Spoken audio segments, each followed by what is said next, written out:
Early one morning, Gordon woke up with a start. He felt strange and could not explain why. His driver, who came to clean him before work began, reassured him. "It's the ditch water," he said to Gordon. "It can get into your mechanical workings and make you feel sick."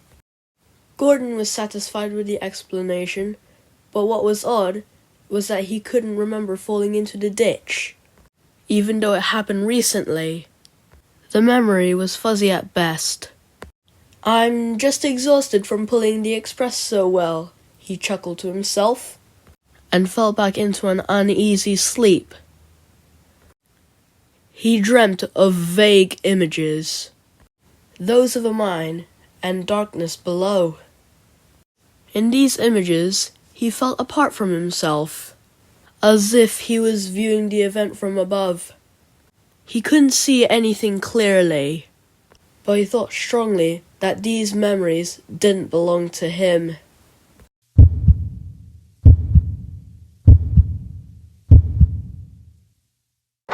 Later that morning, Gordon sleepily brought his train to the junction. Thomas, who looked equally tired, greeted him with a smile. "Long night?" Thomas asked. "Yes, I had some very strange dreams," Gordon replied. "Me too. It was like we were at the mine again. But when I woke, I actually can't remember being there at all." Gordon's eyes widened. "I had the same dreams. Come to think of it, I can't remember actually falling in the ditch, much less rescuing you from the mine." "What does it mean?" Thomas asked. "I don't know. We only just came back. I remember bringing you to the yard just before the Queen arrived on the island." "I remember that too! But why can't we actually remember being at the mine?" The two engines decided to find out for themselves.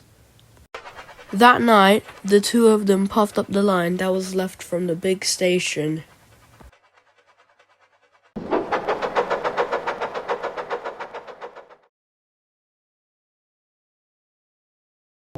The round of the bend had led to the mines, but were met with cautionary signs, which read, "Danger, collapse mine ahead." "We'll have to investigate from here," said their crews. They walked past the signs and towards the collapsed mine shafts. They came back a short while later. "What are you doing here back so soon?" Thomas asked.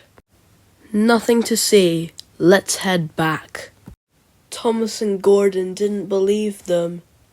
"You didn't take a flashlight with you," said Gordon. "How could you have seen anything?"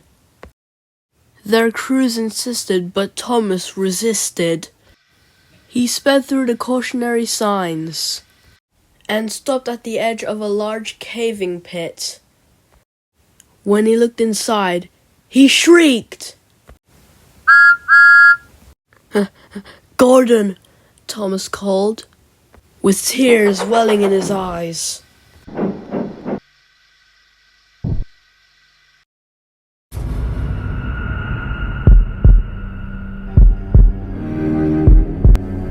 In the pit were two mangled engines. One looked exactly like Gordon, and the other like Thomas. Who are these engines?" Gordon asked. "I can explain," said a familiar voice. It was Sir Topham Hatt, who stood next to his car. "I had hoped this day would never come, but at last, here we are. These here were you." "What do you mean, were?" Thomas asked, with some stress in his voice. "When you fell into the mine, Thomas, it didn't just fall. It collapsed beneath you, swallowing you up. We tried to get Gordon, our strongest engine, to pull you out with a pulley system. We misjudged how shallow the shaft was below. And yet, he too also fell into the growing chasm beneath the ground.